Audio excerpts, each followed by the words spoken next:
As the U.S. enters the 9th day of the government shutdown and inches another day closer to the debt limit next Thursday, this standoff in Washington's intensifying. How long will this political stalemate last? Let's get to Rick Santelli in Chicago with the special guest. Rick, as the Dow just hit a 3-month low.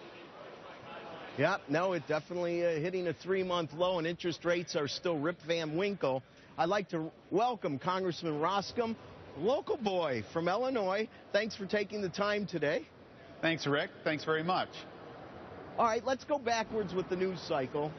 The most recent news, of course, is Janet Yellen, and I know that you don't, as a House representative, as a member of the House, you're not going to get a chance to do an up or down on it. That will be the Senate confirmation. But weigh in nonetheless. What's the talk on your side of the Hudson regarding Janet Yellen and any issues regarding confirmation?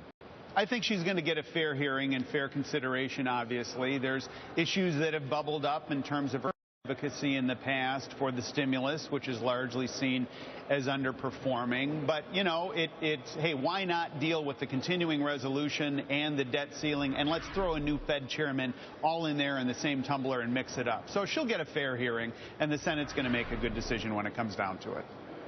All right, another thing that's been out in the last 12 to 24 hours, the new AP poll showing the president's approval rating under 40. Any talk about that? Is that something that you've seen, Congressman?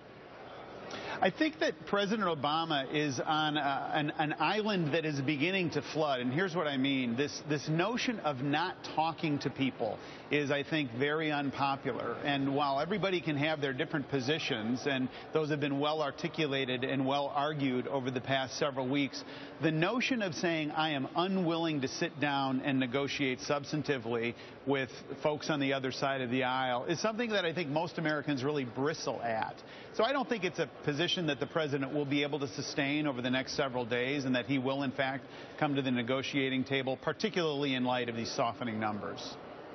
You know, as a Chicago Bears fan, when the Vikings come in town, it's always been a great rivalry. If the coach of the Vikings started going on TV talking about how he wouldn't do the same plays that the Bears coaches are doing, I probably would ignore him. I find it so odd that the Democrats, of course, keep saying things like, oh, there's enough votes. Can you kindly explain how both Harry Reid and Boehner squelch votes? And both sides do it, whether it's medical devices on an up or down vote in the Senate or other issues, and I'm not sure I trust either side's count to the other. Explain how much power is in the gavel to be able to call votes. Well, the gavel has the ability, I mean, to your point, has the ability to put things onto the floor or not put things onto the floor. I have a responsibility in leadership called the Chief Deputy, which means I'm talking to a lot of members all the time, on the Republican side in particular, internally trying to drive consensus. So this notion that folks from the outside are prognosticating, saying, oh, there's all this support for a clean continuing resolution is a fiction. It doesn't exist. I think Listen, what's more interesting. We're almost out of time, Congressman. Let me interrupt you. One final question. Do you think there's going to be a baby chopped in half or a King Solomon moment? Do you think this will get worked out in this 12th, 11th, 13th hour?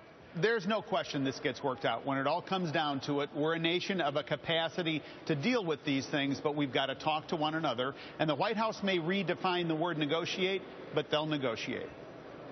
Congressman, thanks for being our guest today.